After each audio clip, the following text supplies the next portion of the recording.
సహవాసము చాలా అవసరం. దేవుని వాక్యాన్ని విన్న వాళ్ళతో కలిసి ఉండాలి. సహవాసము చాలా ముఖ్యము. ఇది రెండవ విషయం. సహవాసానికి దూరం కాకూడదు. మా ఆత్మీయ తండ్రి, నాకు బాప్తిస్మం ఇచ్చినటువంటి ఆత్మీయ తండ్రి పాస్టర్ ఫిలిప్ అబ్రహాం గారు, కేరళ మలయాళీ పాస్టర్ గారు, వాళ్ళు మమ్మల్ని పెంచిన వాళ్ళు. నాకు అందుకే కేరళ వాళ్ళు ఎవరైనా కనబడితే చాలా మా సొంత చుట్టాలను చూసినట్టు చాలా సంతోషం కలుగుతుంది. మాకు ఐపీసీ పాస్టర్స్ అందరూ కూడా మలయాళీ కేరళ పాస్టర్స్ అన్నమాట. పిఎం సమీల్ గారు మొదలుకొని కేఈ అబ్రహాం గారు, పిఎం ఫిలిప్ గారని, పిటి చాకో గారని, అలా చాలామంది ఉండేవాడు. నాకు బాప్తిసం ఇచ్చిన ఆయన ఫిలిప్ అబ్రహాం గారు. నేను సండే స్కూల్లో ఉన్నప్పుడు వరంగల్ ఐపీసీ చర్చిలో పాస్టర్ గారు టీకే థామస్ గారు. వాళ్ళ ప్రభావం ఉంది నా మీద. ఒక్కొక్కరు ఒక నిప్పుగోళం లాంటి వాళ్ళు, మామూలు మనుషులు కాదు. సరే, ఫిలిప్ అబ్రహాం గారు ఒకసారి వాక్యం చెబుతూ చెప్పారు. నేను ఎప్పుడైనా మంచిది ప్రయోజనకరమైనది ఏదైనా మీకు చెప్తే, పెద్ద మనుషులు నాకు ఇలా చెప్పారని మీకు చెప్పడం నాకు అలవాటు. నాకే ప్రత్యక్షత కలిగిందని నేను ఎప్పుడు అలా చెప్పాను. నాకు చెప్తే నేను చెప్తాను, నాకే చెప్పాడని. పెద్దల ద్వారా దేవుడు చెప్తే వాళ్ళు కూడా త్రూ ప్రాపర్ ఛానల్ ఎలాగో వచ్చిందో నేను చెప్తాను. అయ్యగారు చెప్పారు ఏంటంటే, బల్లి గోడ మీద పాకి పాకి పాకి పాకి ఒకసారి తలుపు సందుల్లో గుండా అవతలికి వెళ్ళిపోతూ ఉంటుంది. చూసుకోకుండా ఒక్కోసారి మనం తలుపు మూసేస్తాం.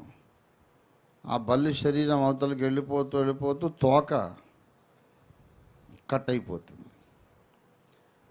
తోక కట్ అయితే ఆ కట్టయి యువతలు ఎగిరిపడిన తోక చెంగు చెంగు చెంగు చెంగు చెంగు అని ఎగురుతుంది. చూసారా మీరు? ఎగురుతుంది.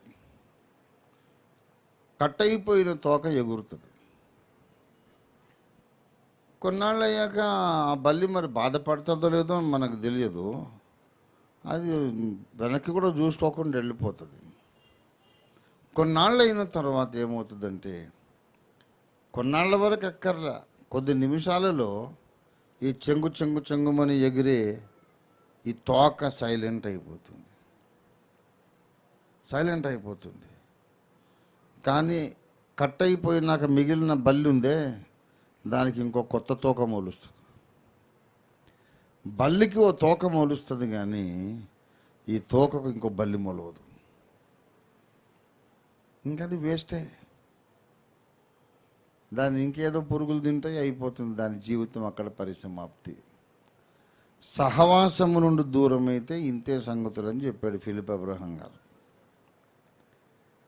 సహవాసం నుంచి దూరమైనడు ఆ తోకలాగా ఎగురుతాడట, చెంగు చెంగు చెంగు అని. నేను ఇంత చేస్తాను అంత చేస్తాను, అది ఏమి చెయ్యడు. ఆ ఎగరడం కొన్ని రోజులే, తర్వాత సైలెంట్ అయిపోయి ఎక్కడ ఏం అడ్రస్ లేకుండా పోతాడు. ఆ వెళ్ళిపోయినోడు తోకతో సమానం ఇంకో తోక మొలుస్తుంది ఇక్కడ, కానీ వాడికి ఇంకో తల్లి సంఘం మొలవదు. అంత ప్రాముఖ్యము మనము రక్షణ పొందిన సంఘము యొక్క సహవాసము అంత ప్రాముఖ్యం. మొట్టమొదట రక్షకుడు, రక్షణ భాగ్యము ముఖ్యము, తర్వాత మనకు సంఘ సహవాసము ముఖ్యము.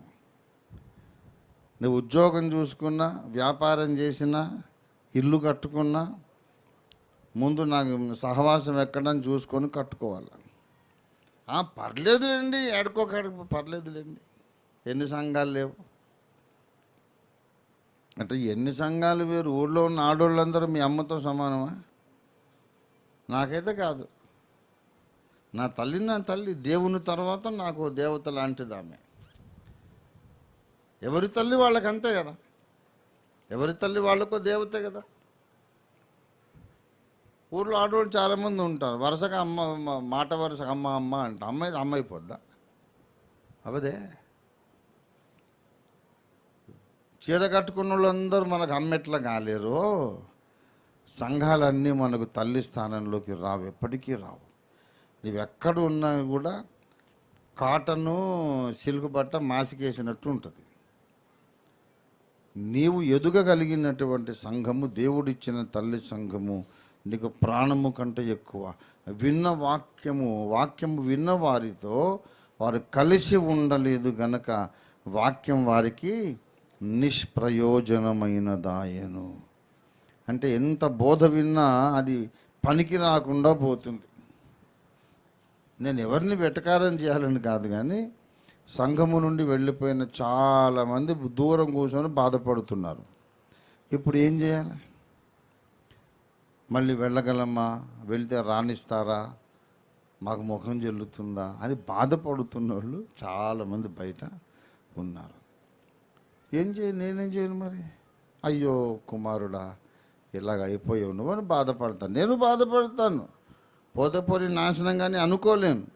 అందరూ బాగుండాలి.